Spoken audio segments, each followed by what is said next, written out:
অপুরিনে জুই এরাই পুন তোমার ক্ষমা ধব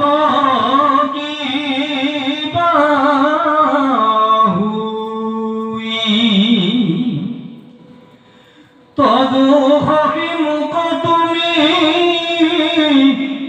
জানিবা ভালে ওই অনুরূপে কর্মময়ী করু কালে কালে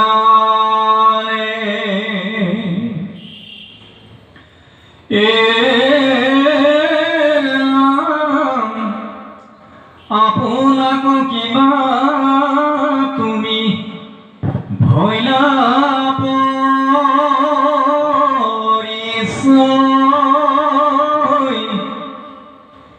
ঐ অভিজ্ঞাত নাম জান সহাম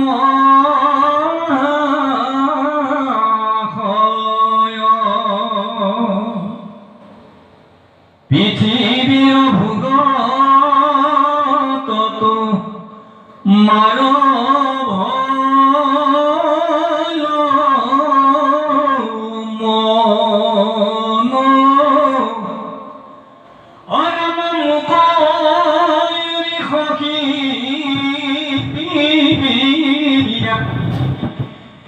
লাজে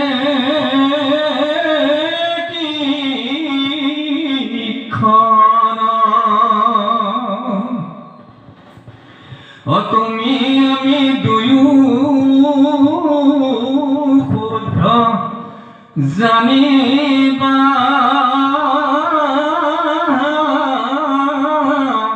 সখী আমি হৃদয়ত থাকো শুভ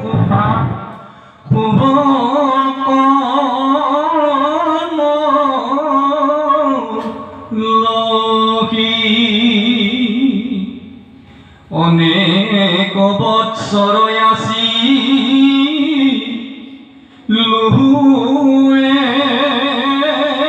গুথাই তোমার আমার কিছু ভিন্ন ভাব নাই এরামে মুখ এরি আঁকি তুমি পুরা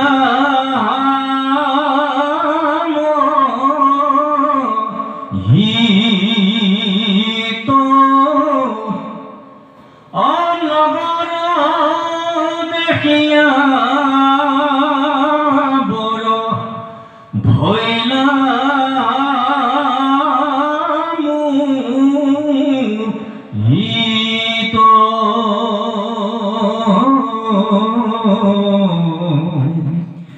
কৃষ্ণ শঙ্কর গুরু হরি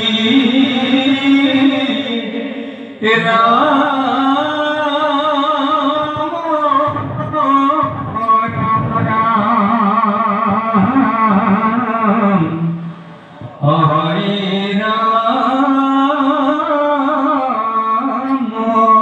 রাম রাম রাম কৃষ্ণ। অতি সুন্দর ইয়াতে উল্লেখ কৰিছে যিজন ব্ৰাহ্মণ ৰূপী আহিল তেওঁ আসলতে আত্মা নাৰায়ণ।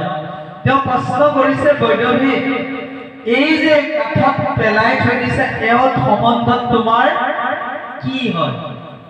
কাঠত পৰি আছে পুৰি নেই জুই ই কোনো তোমাৰ সম্বন্ধত কিবা হৈ নাজানাৰ দৰে সুধিছে যে মই তোমাৰ সখী মই সময়ে সময়ে কিছু কাৰ্য কৰি যাওঁ। মোৰ পৰিচয় তুমি আগতে জানিছা। সময়ৰ গতিত তোমাৰ আৰু মোৰ পৰিচয় হেৰাই গ'ল। মই পৰমাত্মা, তুমি জীৱাত্মা। তুমি এই সুন্দৰ পৃথিৱীখনলৈ আহি বিষয় বাসনাবোৰ দেখা পাই ইন্দ্ৰিয়বোৰৰ কাৰণত তুমি মোক চিনি নোপোৱা হৈ গলা। আপোনাকো কিবা তুমি ভৈলা পৰিচয় অভিজ্ঞত নাম যাৰ হয়। আমি তুমি দুয়ো শুদ্ধ জানিবা কি হৃদয়ত থাকো শুভা শুভ কৰ্ম দেখি। হৃদয়তে আছে কৃষ্ণ। ভগৱান যদি নাথাকে, কৃষ্ণটো আঁতৰি গ'লে দেখোন শৰীৰটো শেষেই হৈ যাব। সেইজনক লগ পাবলৈ যত্ন কৰা উচিত।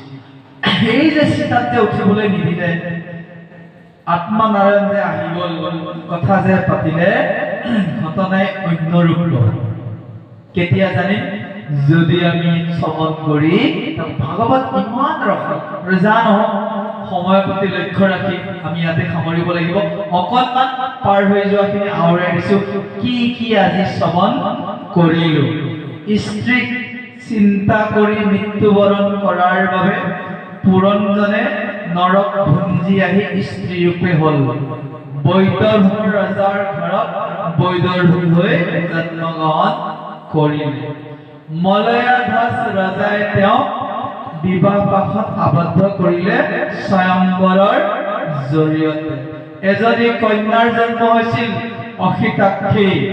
বিয়া দিছিল অগস্ত্য ঋষিলৈ। বিধিসন্মতভাৱে তাতে আলোচনা কৰিছিল যে আমাৰ বিবাহখন সদায় শুভ বিবাহে হোৱা উচিত, অশুভ বিবাহ হ'ব নালাগে। এই বাৰ্তা আমাৰ নৱপ্ৰজন্মলৈ কাতৰভাৱে থাকিল। তেওঁৰ ৭জন পুত্ৰ জন্ম হৈছে। পুত্ৰকেইজন যেতিয়া ডাঙৰ হৈ গ'ল, ৰজাই গম পালে যে ইহঁতে ৰাজ্যভাৰ ল'ব পৰা হ'ল। ৰাজ্যখন ভগাই দি তেওঁ কুলাচল পৰ্বতলৈ গুচি গ'ল।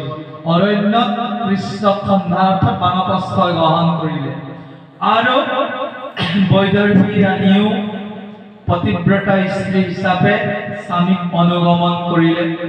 স্বামীয়ে ইমান কঠোৰ সাধনা কৰিছে, শীত উষ্ণ খাদ্য প্ৰিয় অপ্ৰিয় একো নাই, কেৱল স্থিৰভাৱে গছৰ মুহাৰ নিচিনা কেৱল মন স্থিৰ ৰাখিছে ভগৱানৰ সেই অপূৰ্ব মনোমোহা ৰূপ চিন্তনত। আৰু স্বামীৰ শুশ্ৰূষা কৰি গৈছে এগৰাকী পতিব্ৰতা স্ত্ৰী। এইদৰে ঈশ্বৰক একান্তভাৱে সাধনা কৰোঁতে কৰোঁতে এদিন পৰমাত্মাত জীৱাত্মা গুচি গ'ল। এই মলয়াধ্বজ গমেই নাপালে বৈদৰ্ভী। আৰু যেতিয়া তেওঁ চৰণ স্পৰ্শ কৰোঁতে শীতল শীতল লাগিছিল, ঠাণ্ডা ঠাণ্ডা পাই গম পাই গ'ল মোৰ স্বামীৰ শৰীৰত আৰু প্ৰাণ নাই। হিয়া ঠাকুৰি কান্দিছে, তুমি কলৈ গ'লা, অকলশৰীয়া কৰি ইত্যাদি ইত্যাদি কৰি কান্দি থাকোঁতে মনলৈ চিন্তা আহিল, নাই এনেকে থাকিলে নহ'ব, চিতা এখন সাজো, তেওঁকো অগ্নিদাহ কৰিলো, ময়ো সতীদাহত গুচি যাম। চিতাখন সাজি জ্বলাই দিওঁতে কোনোবা এজন ব্ৰাহ্মণ তালৈ আহিল, যাক কোৱা হৈছে পৰমাত্মা নাৰায়ণ। ব্ৰাহ্মণ স্বৰূপত আহি প্ৰশ্ন কৰিছে, হে সুন্দৰী ৰমণী, এই নিৰ্জন বননিত তুমি কি কৰি আছা? এই যে অগ্নিদাহ হৈ আছে, এওঁ তোমাৰ কোন হয়? তুমি হয়তো মোক চিনি পোৱা নাই। তুমি মই পুৰাতন সখী আছিলো, মই পৰমাত্মা, তুমি জীৱাত্মা। তুমি মোক পাহৰি গ'লা পৃথিৱীৰ ৰং ৰহস্য আৰু মায়া মোহত থাকি। এইখিনিতে কথাটো ৰৈ গৈছে। ইয়াৰ পিছত সেই ভগৱন্তৰ লগত কথা পাতোঁতে তেওঁৰ জীৱনৰ গতিটো সলনি হ'ব, সেইখিনি আমি অহা শব্দত জানিব পাৰিম। এই প্ৰভুসকল, সময়ৰ প্ৰতি লক্ষ্য ৰাখি উপনিষদৰ প্ৰাৰ্থনাৰে আজি আমাৰ এই অধ্যয়ন চক্ৰ ইমানতে সমাপ্তি ঘোষণা কৰিছোঁ।